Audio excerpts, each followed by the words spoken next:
Small towns, right. They always seem so peaceful and quiet. But sometimes, underneath that peaceful surface, there are secrets. Dark secrets. And those secrets can haunt a place, on a community, for years, even decades. Like the one we're diving deep into today, the disappearance of Lily Graves from Ravenwood, Maine. It was back in 1997. She vanished right after a graduation party, leaving behind a whole lot of unanswered questions. And it left the town, well, it left them grappling with this unsettling feeling that something really bad, something sinister had happened right there in their own backyard. It's the contrast, the contrast between this picture-perfect town, Ravenwood, and the really chilling way that Lily disappeared. You have this close-knit community, and it's right on the edge of Black Hollow Woods. And the woods, well, they've always had these stories, these unsettling tales, almost like folklore, about things that can't be explained. It's as if the woods themselves cast this shadow over the town. You know what I mean? It was just the perfect setting for a mystery, where it's hard to tell what's real and what might be, well, something else. Yeah, no, you're right. It's like the woods themselves are a character in this story. So it was June 14th, 1997. Lily went to a graduation party, a totally normal teenage celebration. But then, as the night went on, something went wrong. Really wrong. She'd told her parents she'd be home by midnight, but she never showed up. And here's the thing, a lot of people saw her at the party, inside, around 11 p.m., but no one actually saw her leave. No one saw her get into her car. And that right there, that's a really important detail, not having anyone who can say for sure they saw her leave. It creates this uncertainty right from the beginning. I mean, did something happen to her before she even left the party? Did someone make it look like she left on her own? These are questions that investigators would have jumped on right away. And to make it even more mysterious, the next morning, they found her car. It was abandoned on this deserted dirt road that leads to, you guessed it, Black Hollow Woods. Doors unlocked, keys in the ignition, her purse was still there, untouched. It just felt staged, like someone wanted it to look that way. Too deliberate. Oh, absolutely. And that's where things get interesting from a forensic perspective. Right. A car like that, abandoned, it's usually full of potential evidence. You'd expect fingerprints, maybe DNA, fibers, anything that could connect Lily to whoever might have taken her or show where she was planning to go. But in Lily's case, there wasn't much to go on. Almost nothing. The only clue they found inside was a Polaroid picture. It was a photo of Lily standing in the woods, and she looked terrified. That Polaroid, it's almost as well known as the disappearance itself. I mean, who took that photo and why? Was it Lily herself or was someone else behind the camera? It's like this silent scream frozen in time. It just makes this whole thing even creepier. It really does. And the fact that it was the only thing that seemed out of place in the car, that's super important. Yeah. Whoever left that car there, they wanted that picture to be found. It's almost like a message, like they were taunting the police or maybe even trying to say something about what happened to Lily. So let's talk about the theories about what happened to Lily, because there are a lot of them, and they go from totally believable to, well, kind of spooky. One of the first ones that always comes up is the stalker theory. Lily had told her best friend she felt like someone was watching her. She said she'd seen this creepy guy hanging around wearing a dark hoodie, and she'd been getting those silent phone calls, the kind where all you hear is breathing on the other end. The stalker theory, it's often the first one they look at in cases like this, especially when it's a young woman who's gone missing. But it's important to go deeper than just the general idea of a stalker. We have to look at the specifics of what was going on with Lily. If there was a stalker, what was their motive? Was it just an obsession, or was there something more sinister going on? Could this stalker have done something to her, made her disappear? That's a really good point. And wouldn't a stalker who knew what they were doing be more careful? They wouldn't want to leave the car like that, so obviously staged. It's almost like they were trying to get attention, like it was a game to them. I see what you mean. That's definitely one of the things that doesn't quite add up with the stalker theory. It's something the police would have to figure out. Were they dealing with someone who didn't know what they were doing? Someone who let their emotions get the best of them? Or was that staged scene on purpose, a way to mislead the investigation? Now, we can't talk about this case without talking about the legend of Black Hollow Woods. I mean, the woods have always had this ominous vibe, People tell these stories about strange lights, weird sounds, and even this mythical creature they call the Hollow Man. They say he lures people into the woods, and they're never seen again. Ah, yes, the supernatural element. It's fascinating how these kinds of legends get mixed up with real-life disappearances, especially when you have a place like Black Hollow Woods that's so isolated. It's almost like our minds try to fill in the blanks when we don't know what happened. We come up with explanations that tap into our fears and superstitions. And in this case, you can't deny that the Polaroid adds to the whole supernatural thing. Seeing Lily in that photo, looking scared in the woods, it makes you think, what if she stumbled onto something she shouldn't have seen? Or someone? The photo definitely plays into those fears, that's for sure. It's open to a lot of different interpretations. But from an investigator's point of view, we have to be careful about letting those stories, those legends, cloud our judgment. We have to stick to the facts. Okay, I get that. So we'll hold it back from the legends for a minute and think about something more realistic. What if someone at the party was involved? Lily had this falling out with a close friend not long before she disappeared. That's an important detail to consider. Teenagers, their emotions can be all over the place. And sometimes what seems like a small argument can turn into something way more serious. Some people in town believe that this friend knew something about what happened to Lily. They even think maybe this friend had something to do with it. And that's where we look at the victim. Try to understand them, who they were, their relationships. Investigators would look for anything that suggests jealousy, anger, or a reason why someone might want to hurt her. They'd also try to understand the dynamics of her friend group, looking for secrets, lies, any indication that someone might have wanted to harm her. It's like trying to put together a puzzle, but some of the pieces are missing and the ones you have don't quite fit together. That's a good way to put it. And in a case like this, every little piece of information, every detail, no matter how small, it could be a clue. It could be the thing that helps us understand what happened. Then there's the whole serial abductor angle, which is pretty scary to think about.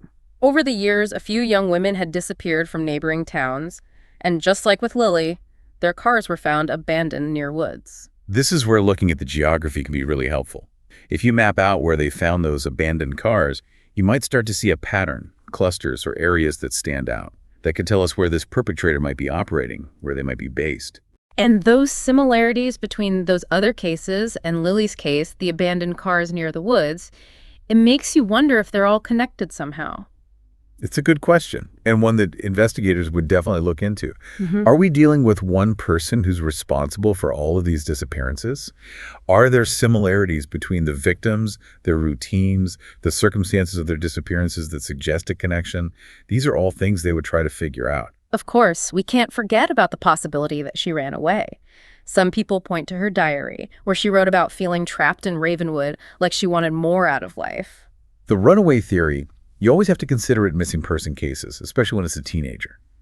But to know if it makes sense in Lily's case, we have to look closely at the evidence. Well, I'm ready to examine it all. What do you say? Let's do it. So, the runaway theory, okay, I get it.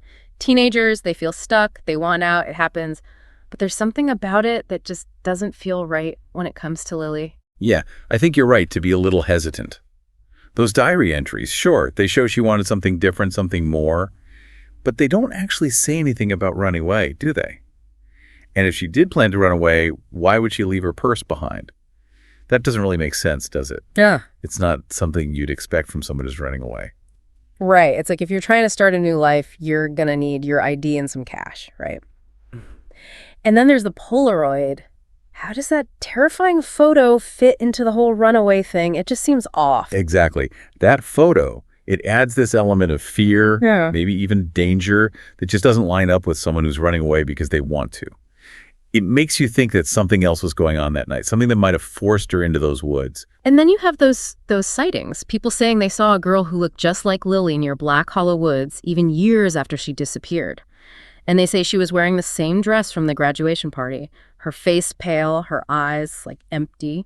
There's even a story about a hiker who swore she heard her whisper, "Help me," before she just vanished into the trees. It's interesting, isn't it, how these sightings happen, especially in these big, mysterious disappearances where people are scared and don't know what happened. It makes you wonder, is it collective anxiety or is there something more to it? You know, the power of suggestion, people wanting answers, maybe even this subconscious desire to keep her memory alive. I can see that. When something like this happens, something that shakes a whole community, people want explanations. They want to understand something that doesn't make sense. Exactly. And those woods, with all their stories and legends, they become a focal point for all those anxieties. It's almost like people are projecting their fears and hopes onto them, like they're searching for answers in the darkness. So who knows? Maybe those sightings were real, maybe they weren't, maybe it was just people's imaginations running wild. But they definitely add another layer to this whole mystery. They do. And they bring us back to that Polaroid, that picture. It's a physical connection between Lily, the woods, and that night. And it might even tell us something about whoever was behind the camera. You mentioned forensic analysis earlier. They get any information from that Polaroid? I mean, like clues? Oh, yeah, potentially. Huh. If you analyze the picture itself, the background, the lighting, even the shadows, you might be able to tell where it was taken. You might even be able to figure out what time of day it was based on how the sun's hitting things. And if the photo's clear enough, they might even find fingerprints or something else that could connect it to a specific person. Wow, that's amazing. Just one photo. And it could have so much information hidden in it, like a little window into that night, a moment frozen in time. And we're just waiting to figure out what it all means. Exactly. And as technology gets better, who knows what else we might be able to learn from that photo? Imagine if we could zoom in and see things we couldn't see before, or use facial recognition to see if there's anyone else in the picture, someone we don't know about. It's pretty fascinating to think about. Okay, so we've talked about the stalker theory, the supernatural stuff, the possibility of someone at the party being involved, the serial abductor angle, even the runaway theory. And to be honest, they all have their pros and cons. It's like we have this puzzle, but we're missing pieces, and the ones we have, well, they don't quite fit together. That's what makes a case like this so challenging. We only have these little bits of information, these glimpses into a night that's full of mystery. But even with what we have, there are ways to try to make sense of it all. Oh, like what? Tell me more. Well, there's this technique called linkage analysis. It's basically about looking for connections between things that don't seem related at first, like finding those hidden threads that tie everything together. So it's all about looking for patterns, connections, and things that stand out. Like those might lead you in the right direction. Exactly. For example, with Lily's case, they would have created a timeline of everything that happened leading up to her disappearance. Her movements, who she talked to, anything unusual. And they would have looked at all the evidence to see if there were any forensic connections between Lily, her car, the Polaroid, and anyone who might be a suspect. It's like you're creating a picture, but instead of paint, you're using information. You're trying to build something that makes sense. Exactly. And the more information you have, the clearer the picture becomes. Of course, some mysteries might never be fully solved. There might be that one piece of evidence that we never find. But that doesn't mean we stop looking, stop asking questions, stop trying to understand. And with Lily, there's that one piece of evidence that keeps drawing me back, the one that I think might hold the most answers the Polaroid. It's a fascinating piece of the puzzle, that's for sure. That image of her, standing there in the woods, her face full of fear, it says so much, even though it's just a photo. It's a reminder that somewhere out there, in all the shadows and mystery, the truth is waiting to be found. Yeah, it's like that photo is taunting us almost, like it's saying, look closer, figure me out. I really think it holds the key to figuring out what happened to Lily. Oh, it's definitely a powerful image. There's no doubt about that. It's something that stays with you. And it just raises so many questions, like who actually took that photo? Yeah. Why did they take it? And maybe the biggest question of all, why was Lily looking so scared? You know, it's funny, isn't it? We've talked about the stalker, we talked about maybe someone at the party being involved, even the whole supernatural thing. But no matter which one you think is more likely, that Polaroid kind of fits, right? You're right. It does. And that's what makes it so hard to figure out. It could mean different things depending on what you believe happened. If you think it was a stalker, maybe the photo was like a souvenir, a way for them to show they had power over her. But if you think it was someone at the party, well, maybe it shows a fight, a moment of panic that the camera caught. Mm-hmm. And then, of course, there's the supernatural angle. Maybe the photo is proof of something we can't explain, something otherworldly. It's like one of those ink blot tests, you know? The ones where what you see says more about you than the actual ink blot. Maybe that's what the photo is. Maybe you're right. But even though it's hard to interpret, that Polaroid is still a major piece of the puzzle. It connects Lily to the woods, to that night, to whoever was with her. And until we know for sure what it means, well, Lily's case, it's going to stay a mystery. So what now? I mean, Lily's still out there somewhere. We don't have any real answers. The case has gone cold. It's been years, decades even. But the questions are still there, aren't they? Was it a stalker? A jealous friend? A serial abductor? Did she run away? Or did something happen to her in those woods? Something we can't explain. The truth, well, it's probably hidden in all those details we've been talking about. Maybe it's a little thing, something that no one noticed before. Maybe it's a connection that wasn't made, or a piece of evidence that hasn't turned up yet. Sometimes, all you need is a fresh pair of eyes, a new way of looking at things, to crack a case like this. That's where you come in. You've heard the story, you've heard all the theories, looked at the evidence with us. Now it's your turn to be the detective. If you were working on this case, what would you focus on? What piece of evidence? What detail?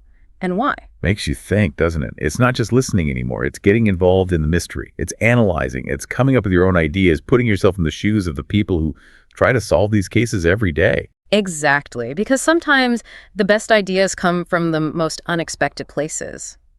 Maybe you'll spot something that everyone else missed, maybe you'll make a connection that no one else thought of, or maybe you'll just ask a question that leads to a breakthrough. That's the thing about a good mystery. It gets you curious. It gets your mind working. It makes you part of the story. And in a case like this, where we have so many questions without answers, well, any new idea, any fresh perspective, it could be the thing that brings us closer to the truth. So as we wrap up our deep dive into the disappearance of Lily Graves, we leave you with that challenge. Don't stop thinking about it. Keep those detective wheels turning. Don't be afraid to ask the tough questions. Look at all the possibilities and trust your gut. Because somewhere out there, in the darkness of Black Hollow Woods, the truth is waiting.